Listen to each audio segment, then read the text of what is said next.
Technical analysis की definition लिख लो guys. When we analyse past data to predict future movements is called technical analysis.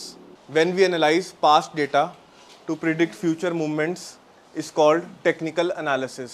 एक बार यार जरा नजर मारना, ये हमने क्या ओपन करा हुआ है, चार्ट। देखो किसका खोला हुआ है, यूरो वर्सेस डॉलर का खोला हुआ है। हमको लेना देना नहीं है, रिलायंस भी हो सकता था, राइट। अगर आप ध्यान से देखते हो मेरे सामने कहाँ तक कितना डाटा पड़ा है। आई डोंट थिंक सो कि कोई है जो इस टाइम पे था। 1971 बॉर्न है, हो चुके आप। मैं भी नहीं हूँगा, ऑब्वियसली पूछ रहा हूँ तो ऑब्वियसली, राइट। तो यार क्या है, मेरे पास 1971 तक का डेटा अवेलेबल है यूरो वर्सेस डॉलर का, राइट। और क्या इससे आगे कुछ अवेलेबल है या खाली है? और एक बार नीचे डेट एंड टाइम चेक करो, यही टाइम हो रहा है 11:01। तो मतलब क्या समझ आया कि भाई पीछे का तो सारा डेटा है 1971 तक का, और कब तक का डेटा है हमारे पास, अभी तक का। क्या हमें प्रिडिक्ट करना है फ्यूचर की भाई ये यहां से अब ये यहां से नीचे गिरने वाला है, या ये ऊपर उठने वाला है, या ये यहीं पर ही रहने वाला है। This is technical analysis. जब आप पास्ट का डेटा एनालाइज करते हो ताकि आप फ्यूचर की मूवमेंट्स प्रिडिक्ट कर सको। कितना पास्ट की भाई, हमारे पास 1971 तक का डाटा है, ले लो यूज में, राइट। और आइडेंटिफाई कर लो अब आगे आने वाले, मान लेते हैं 11:30 तक ये नीचे गिरेगा या ये ऊपर जाएगा, सिंपल। अभी बेसिकली मैं आपको प्रिपेयर करा रहा हूँ ताकि आप हमारे साथ टेक्निकल्स जब अभी स्टार्ट, हम आज ही क्लास में कर देंगे टेक्निकल्स भी स्टार्ट, तो आप समझ पाओ कि क्या बातें कर रहे हैं हम। जब भी क्लास में बात हो रही है बुलिश की या लॉन्ग की, तो मैं क्या बात कर रहा हूँ, मार्केट के ऊपर जाने की। मैं बात कर रहा हूँ मार्केट के ऊपर जाने की। जब भी क्लास में बात हो रही है बियरिश या फिर शॉर्ट की, तो मैं क्या बात कर रहा हूँ। मान लेते हैं मैंने बोला यार कि मैंने गोल्ड के अंदर एक लॉन्ग की पोजीशन बिल्ड करी है, गोल्ड के अंदर लॉन्ग की पोजीशन बिल्ड करी है, तो मैं गोल्ड को ऊपर जाता हुआ देख रहा हूँ या नीचे जाता हुआ देख रहा हूँ? बिल्कुल ऊपर जाता हुआ देख रहा हूँ। Same case with bullish.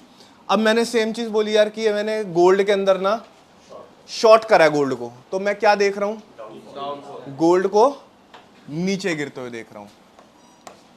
क्या आप लोग जानते हो कि एज अ ट्रेडर आप लोग गिरती मार्केट में एज वेल एज चढ़ती मार्केट में दोनों में कमा सकते हो? मैं पीई की बात नहीं कर रहा हूं यहाँ पे, मैं वैसी जनरल बात कर रहा हूं कि आप क्या जानते हो कि एक ट्रेडर चढ़ती मार्केट में भी कमा सकता है एज वेल एज गिरती मार्केट में भी कमा सकता है। अगर आप आइडेंटिफाई कर लेते हो कि मार्केट गिरेगी तब भी अपॉर्चुनिटी है एक ट्रेडर के पास, अगर आप आइडेंटिफाई कर लेते हो कि मार्केट चढ़ेगी तब भी अपॉर्चुनिटी है। इन्वेस्टर सिर्फ एक मार्केट में कमाता है, कौन सी? बुलिश। इन्वेस्टर सिर्फ और सिर्फ बुलिश मार्केट में कमाता है, जब प्राइस बढ़ेगा। आपने गोल्ड में पैसा डाला, आपने बाय कर लिया, अब यार सिंपल सी बात है, आप 1 साल या 2 साल के लिए आपने इन्वेस्टमेंट करी है, राइट, गोल्ड के अंदर, तो एक ही केस में पैसा कमाओगे जब गोल्ड का प्राइस आपके बाइंग प्राइस से ऊपर जाएगा। अगर नीचे जाएगा तो नहीं कमा सकते। लेकिन अगर आपने आइडेंटिफाई करा कि गोल्ड नीचे जाएगा और आप ट्रेडर हो, आपको 4-5 दिन में अपनी पोजीशन खत्म करनी है, तो आप वहां पर भी पैसा कमा सकते हो। देखो दोबारा पूछ रहा हूँ, किसी को नहीं पता शॉर्ट सेलिंग क्या होती है, पूछ लो। नहीं पता शॉर्ट, वही तभी मैंने पूछा कि दोबारा पूछ लो। ये मैं वो वाला बात नहीं कर रहा कि मान लेते हैं मैंने टाटा मोटर खरीद लिया 100 रुपए पे, अब वो पहुंच गया 150 या चलो 125 पहुंच गया, मैंने सेल कर दिया, तो ये है क्या शॉर्ट सेलिंग? नहीं है ना, राइट। तो शॉर्ट सेलिंग का क्या होता है कि 125 चल रहा है, मुझे लगता है कि गिर के 100 आएगा, तो मैं 125 पे क्या करूंगा, शॉर्ट करूंगा, राइट। तो एक बार हम इसको समझ लेते हैं शॉर्ट सेलिंग को, ताकि सबको अंडरस्टैंडिंग मिल जाए। देखो यार बुलिश की ना गणित सबको समझ आ जाती है क्योंकि सिंपल है। मान लो मेरा व्यू बुलिश है, अभी मैं इस पेन का एग्जांपल से समझ रहा हूं, ठीक है। अभी इस पेन का जो सीएमपी है, सीएमपी मतलब करंट मार्केट प्राइस 100 रुपीज का है। यार इस पेन का जो सीएमपी चल रहा है यानी कि करंट मार्केट प्राइस 100 चल रहा है। मैंने कुछ एनालाइज किया और मैं एनालाइज कर पाया कि इसका प्राइस बढ़ के कितना होने वाला है, 150। मैं क्या करूंगा आप बताओ, 100 पे बाय कर लूंगा और 150 पे सेल कर दूंगा, मेरा प्रॉफिट +50 इंटू क्वांटिटी कर लो, ठीक है। ये गणित सिंपल है, राइट। अब बात कर लेते हैं बियरिश या अगेन सेम पेन, CMP चल रहा है 100, मैंने एनालाइज करा तो मेरे को पता लगा ये गिर के कितना होने वाला है, 50 होने वाला है, लेट्स सपोज। अब मेरा व्यू क्या है इस पे, सॉरी, व्यू क्या है, बुलिश या बियरिश? भाई 100 की चीज गिर के 50 होने वाली है। तो अब यहाँ पर एज अ ट्रेडर मेरे सामने एक अपॉर्चुनिटी है शॉर्ट सेलिंग की। अब ये कैसे प्रोसेस वर्क करता है मैं आपको वो भी समझा देता हूँ।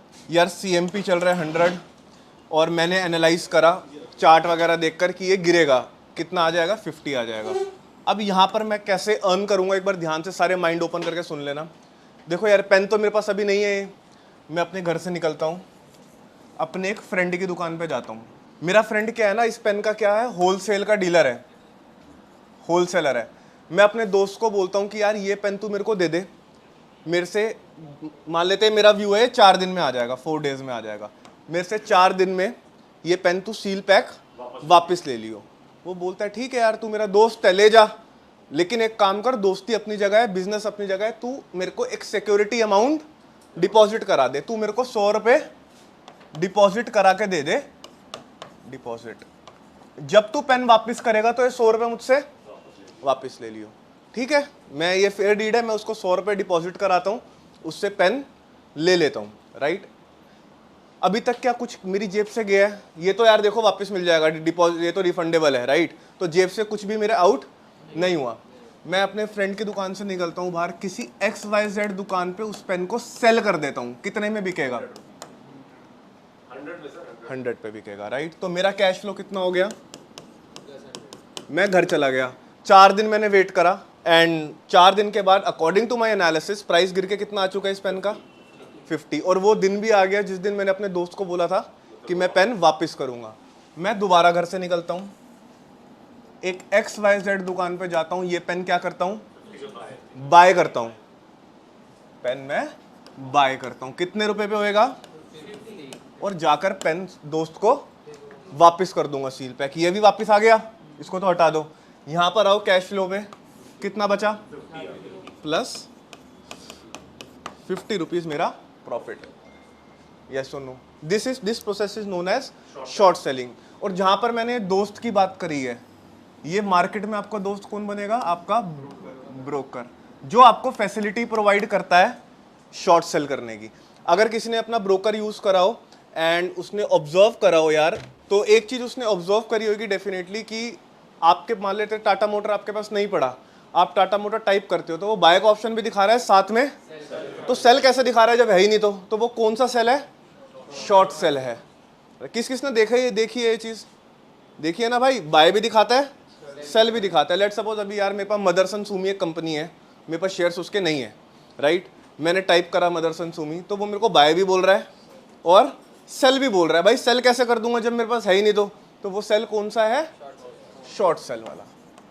चलो, तो क्या एक चीज आप लोगों को समझ आई कि अगर मेरा व्यू इन केस बियरिश भी है और मैं ट्रेडर हूं, तो तब भी वहां पर मैं अपॉर्चुनिटी, बस मुझे ये आइडेंटिफाई करना है कि मार्केट यहां से ऊपर जाएगी या नीचे जाएगी। कोई भी एसेट हो सकता है वो आपके लिए, राइट। चलो, वेरी गुड। हर एक शेयर के साथ हो सकता है, वो आगे बताऊंगा। इंट्राडे पे ही हो सकता है, बस वैसे स्विंग में नहीं होगा, उसके लिए फ्यूचर एंड ऑप्शंस लेने पड़ते हैं। हाँ, वो बात की बात है। अगेन आप मान लो अभी के लिए हो सकता है, राइट। एक question, why does market fluctuate? हम 2 मिनट लगाएंगे एंड ऑब्जर्व करेंगे फ्लक्चुएशंस को। बताओ, कोई स्टॉक बताओ अपनी मर्जी का, या कुछ भी बता दो। रिलायंस देखना है यार, ये हमने रिलायंस का चार्ट ओपन कर दिया है। अभी हमें चार्ट पढ़ना तो आता नहीं, लेकिन हम एक चीज़ ऑब्जर्व कर सकते हैं यार कि करंटली ना प्राइस ये चल रहा है। मैंने यहाँ पर एक रेड लाइन खींच दी है। अब हम 2 मिनट लगाएंगे और ऑब्जर्व करेंगे कि क्या प्राइस फ्लक्चुएट करता है। जब हमने देखना स्टार्ट करा है तो प्राइस कहाँ था? ये रेड लाइन पे, मेरी रेड लाइन पे था। हम 2 मिनट लगाएंगे एंड चेक करते हैं, देखते हैं कि क्या प्राइस फ्लक्चुएट कर रहा है। देखो,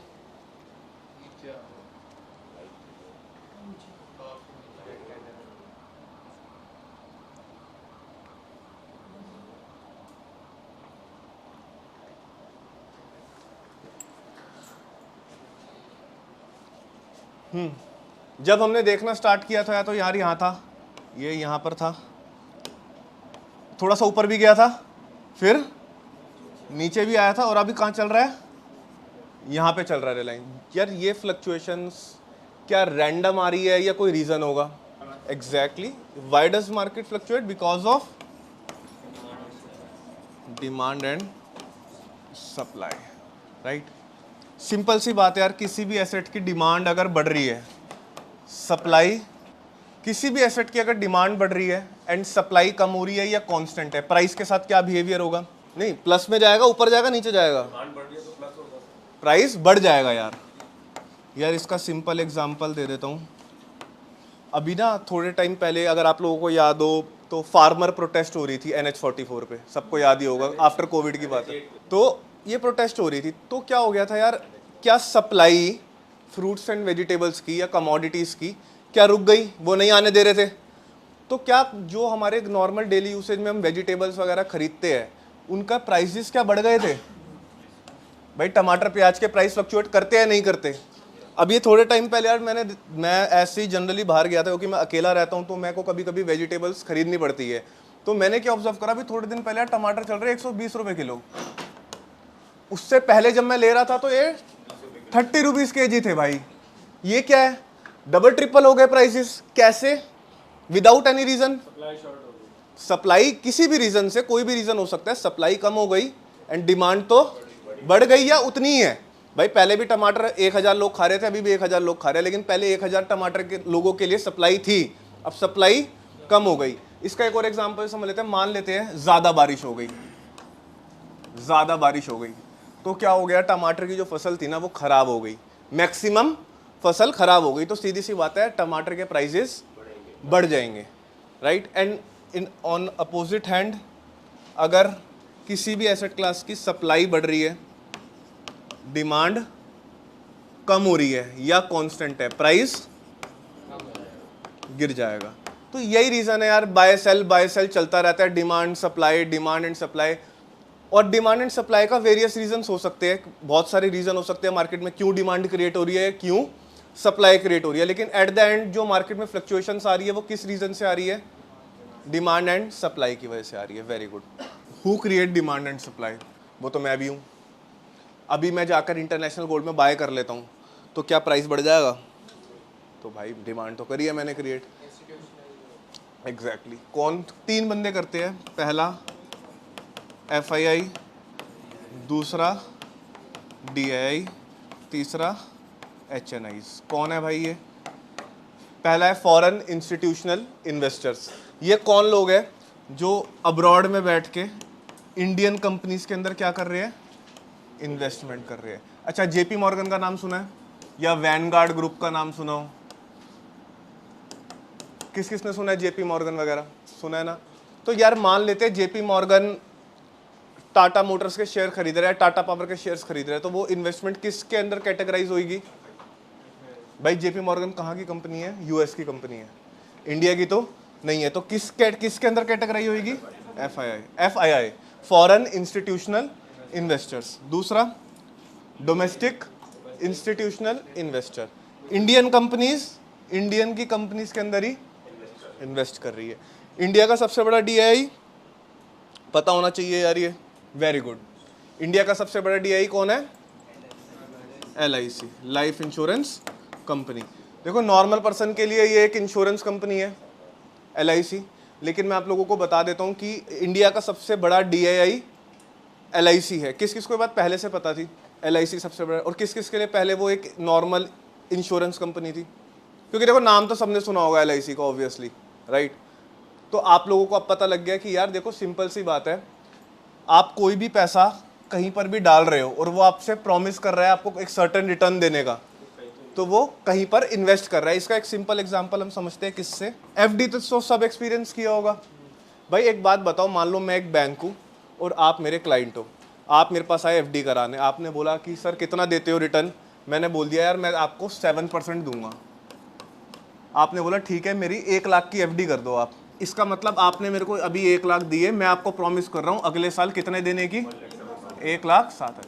क्या ये मैं, अगर आपने 1 लाख मेरे को दिए और मैं ये एक लॉकर में रख दूं 1 साल के लिए और उसको 1 साल के बाद बाहर निकाल कर आपको 1,07,000 दे दूं, तो क्या मैं प्रॉफिट कर पाऊंगा as a bank? Any case, चाहे वो FD हो, चाहे वो रिकरिंग डिपॉजिट हो, चाहे वो आपका कोई भी पेंशन स्कीम हो, कोई भी चीज़ हो सकती है, कोई भी स्कीम हो सकती है वो, राइट। चाहे वो आप पैसा पोस्ट ऑफिस में डिपॉजिट कराते हैं कुछ लोग, वो हो। तो यार टेक्निकली अगर वो लॉकर में रख रहे हैं आपका पैसा तो आपको रिटर्न देंगे, दे नहीं पाएंगे और वो लॉस में जाएंगे। और मैं तो यार प्रॉफिट मेकिंग कंपनी हूँ, मैं बिजनेस कर रहा हूँ, मेरा मेन गोल क्या है, सर्विस देना आप लोगों को। मतलब एक एनजीओ है या मैं बिजनेस, मेरा मेन गोल प्रॉफिट है, प्रॉफिट है। मैं कैसे कमाऊंगा भाई? जो आपने 1 लाख दिया है ना, इस पे शायद मैं 20% का रिटर्न जनरेट कर दूंगा, उसमें से 7% आपको दूंगा। और ये 20% का रिटर्न जनरेट करने के लिए मेरे को पैसा कहीं ना कहीं तो इन्वेस्ट करना पड़ेगा, राइट। और मेजर चंक कहाँ जाता है? मार्केट में जाता है। बैंक्स के लिए बात कर रहा हूँ, बाकी सबको तो जाता ही जाता है, एलआईसी का तो सारा ही मार्केट में जाता है। बैंक में थोड़े रेगुलेशंस होते हैं यार, आरबीआई बैठी है, अब सारा की सारा पैसे अगर डाल देंगे, आपको अब निकलवानी है एफडी है ही नहीं मेरे पास निकालने के लिए तो पैसा, तो थोड़ा पैसा लिक्विड कैश छोड़ना पड़ता है। तो मोस्ट ऑफ द पैसा जो है वो मार्केट के अंदर जाता है उस केस के अंदर, राइट। ठीक है, तो ये 3। और HNIs, हाईली नेटवर्थ इंडिविजुअल, जैसे राकेश झुंझुनूवाला, जो इंस्टीट्यूशन लेवल पे काम नहीं कर रहे लेकिन इंडिविजुअल लेवल पे काम कर रहे हैं, बट उनके पास बहुत सारा पैसा है टू इन्वेस्ट। इसका एग्जांपल राकेश झुंझुनूवाला, राधा कृष्ण दमानी, राइट, रामडीओ अग्रवाल, ये सारे कौन है भाई? ये इनकी कोई कंपनी नहीं है टेक्निकली, ये इंडिविजुअल लेवल पे बैठकर ही काम कर रहे हैं, बट बहुत बड़े फंड से काम कर रहे हैं। अगर आपको एक HNI बनना है तो आपके पास इतने के एसेट्स होने चाहिए, 15,000 करोड़ आपकी नेटवर्थ होनी चाहिए, तो आप एक HNI के अंदर कैटेगराइज करोगे। ये वो IPO वाला नहीं है जिसमें 2 लाख की लिमिट हो।